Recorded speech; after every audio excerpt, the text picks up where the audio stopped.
નમસ્કાર, આપનું સ્વાગત છે ગુજરાતનો અવાજ ચેનલ ઉપર અને હું છું આપની સાથે પત્રકાર કાજલ સુવા. વન્ય પ્રાણીઓ સામાન્ય રીતે આપણે કહેતા હોઈએ છીએ કે વન્યજીવોને બચાવો, પરંતુ તકલીફ ત્યારે થાય કે જ્યારે આપણે મહેનત કરી હોય, 4-4, 5-5 મહિના સુધી ખેતરમાં મહેનત કરી હોય, પાક તૈયાર થવા આવ્યો હોય અને વિચારો કે એક જ રાતમાં જે રીતે ચોર ત્રાટકે એ રીતે વન્ય પ્રાણીઓ ત્રાટકે અને તમારી 4 મહિનાની મહેનત એમાં તમે ખાતર બિયારણનો ખર્ચો કર્યો હોય, રાત દિવસ ઉજાગરા કરીને પાણી વાર્યું હોય એમાં અને મજૂરી નિંદામણની આપી હોય અને પછી એક જ રાતમાં તૈયાર પાકને કોઈ વન્ય પ્રાણીઓ ખોદીને ખાઈ જાય અથવા તો તહેસ નહેસ કરી નાખે, વેરવિખેર કરી નાખે, તો પછી તમારી સ્થિતિ શું થાય? એવી જ સ્થિતિ છે આ ઘણોદ ગામની. સુરેન્દ્રનગરથી ખૂબ નજીક આવેલું આ ગામ છે અને તમે જોઈ શકો છો કે અહીંયા કેટલો બધો ચારો પાથરેલો છે. આ બધો જ ચારો ઘુડખરને પકડવા માટે ખેડૂતોએ પાથર્યો છે. એક તો આ વર્ષે કમોસમી વરસાદ એટલો થયો છે, ચારો ખૂબ ઓછી સંખ્યામાં કોરો જોવા મળે છે, એમાં એટલો બધો ચારો પાથર્યો છે કે ઘુડખર પકડાય. ફોરેસ્ટના અધિકારીઓ કેટલાય દિવસથી મહા મહેનતે આ ગામમાં આવે છે અને ઘુડખરને પકડવાનો પ્રયાસ કરી રહ્યા છે, પરંતુ ક્યાંક ને ક્યાંક કામમાં કચાશ જોવા મળી હોય એવું ગ્રામજનોના કહેવા પ્રમાણે જાણવા મળ્યું છે. આપણે એમની પાસેથી સીધા જાણીએ કે સ્થિતિ શું છે. શું ગામની સ્થિતિ શું છે? ઘુડખરનો પ્રશ્ન કેવો જટિલ છે? બેન, ઘુડખર તો અત્યારે એટલો બધો ત્રાસ છે કે એ એક નહીં 5 જગ્યાએથી બગાડે, એક મોઢું ને 4 પગ. ગમે ત્યારે ખેતરમાં આવે એટલે નાનો પાક હોય પગથી બગડે, મોઢેથી બગડે અને છેલ્લા 3 વર્ષથી સતત એટલું બધું નુકસાની છે ને.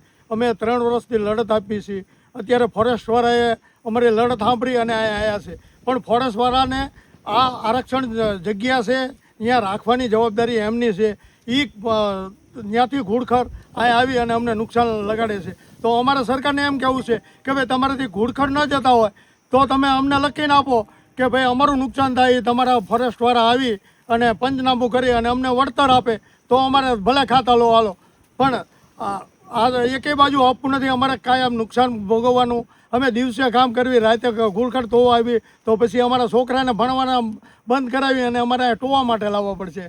એટલે આના માટે તમે નવી ટેકનોલોજી લાવો, ગમે તે લાવો અને આ ઘુડખરનો ત્રાસ અમારાથી દૂર કરો એવી અમને અમારી નમ્ર વિનંતી છે. અને વિનંતી કેટલી વાર કરશું? હવે તો આ ઘરે આવી ગયા છીએ, પછી અમારે ઉગ્ર આંદોલન કરવા પડશે, ધારણા કરવા પડશે. અમારે ગાંધીનગર લગી જવું પડશે તો ગાંધીનગર લગી જઈશું, દિલ્હી લગી જવું પડશે દિલ્હી લગી જઈશું.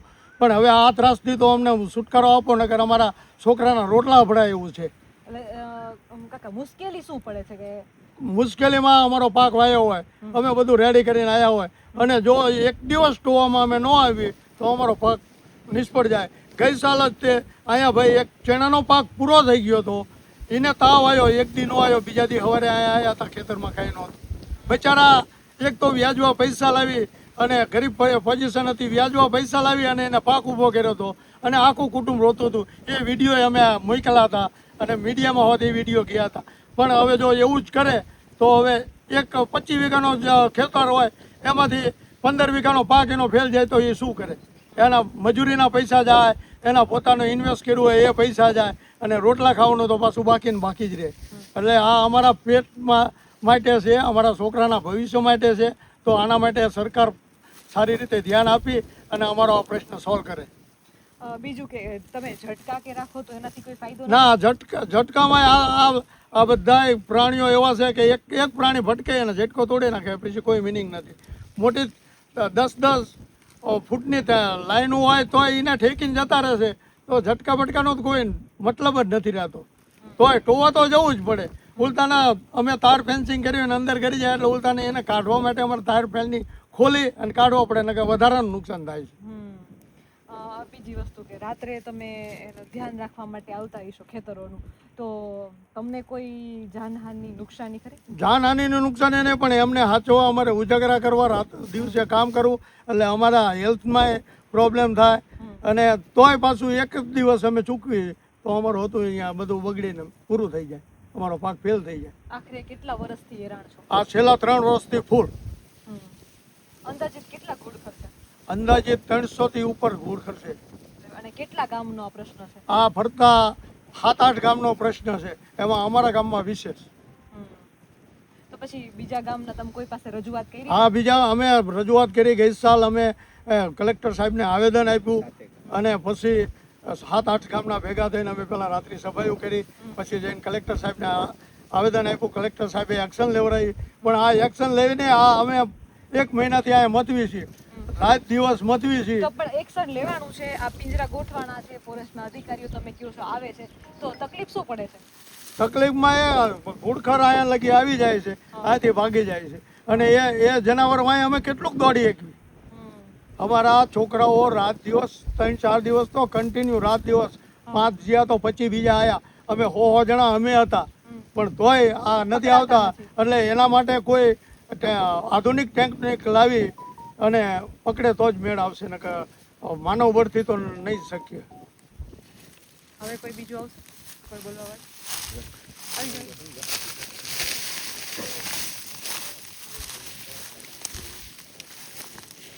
કોઈ વન્ય પ્રાણીઓ શું આટલું જટિલ સમસ્યા ઊભી કરી શકે ખરું? જવાબ છે હા. કેમ કે અહીંયા ઊભેલા એ ખેડૂતના બધાયના મોઢા ઉપર મને દેખાય છે. રાતે ઉજાગરા કરી દિવસના ખેતરનું કામ કરવું, અને રાતે પણ ઉજાગરા કરવા પડે છે. કેમ? કારણ કે ઘુડખર જેવા વન્ય પ્રાણીઓ પાકને ખોદીને ખાઈ ના જાય. કેવી સમસ્યા છે ઘુડખરની? અત્યારે અત્યંત સમસ્યા છે, અને રાત દિવસ ઉજાગરા કરવા પડે છે. અત્યારે તો સાંભળો કે અત્યારે વાવેતર નથી થયું, પણ હજી વાવેતરની તારીખો બધી નજીક આવતી જાય છે. વાવી એટલે પહેલા તો ભાઈઓ વાત કરીએ આમ પગેથી બગાડે ને મોઢેથી બગાડે, અને બીજું કે એને ખચરને તગડવા જાય તો આજુબાજુના ખેતરમાં, અમારા ખેડૂત ભાઈઓના ખેતરમાં જ તગડવાના, તો પણ એ લોકોનું પણ બગડે ને અમારું બગડે, અને અંદરો અંદર થોડાક ઝઘડા જેવું વાતાવરણ ઊભું થાય. તો શું તમારી માંગ શું છે? આને જલ્દીથી જલ્દી વૈજ્ઞાનિક ઢબે કંઈક કરીને આ ખચ્ચરને લઈ જાય, ડ્રોન લાવે, ઇન્જેક્શન દે, કોઈ પણ સરકાર પાસે બધું શક્ય હોય.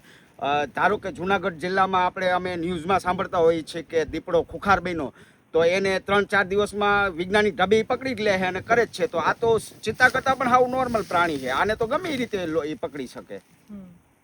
અને ટૂંકમાં ક્યાંક ને ક્યાંક કામગીરી કરવામાં આવી છે, એક્શન લેવામાં આવ્યું છે, પણ ડામડોળ તરીકે. હા, એક્શન લેવામાં આવ્યું છે, પણ આવે જાય, ચા પાણી પીવે, નાસ્તા પાણી કરે અને જોવે, પણ એ લોકો શું કરે, એ ઉપરથી કઈ મંજૂરી ના મળે વૈજ્ઞાનિક ઢબે પકડવાની, તો એ લોકો પણ ફોરેસ્ટના મેઇન અધિકારીઓની મંજૂરી તો જોઈ. કંઈક વૈજ્ઞાનિક ઢબે પકડવા માટે માણસો તો આવે છે, પણ કામ સામે શું કરી શકે? એ દોડે ઘડીક ને પછી થાકે એટલે એ લોકો બેસી જાય. એ માણસો જ છે ને.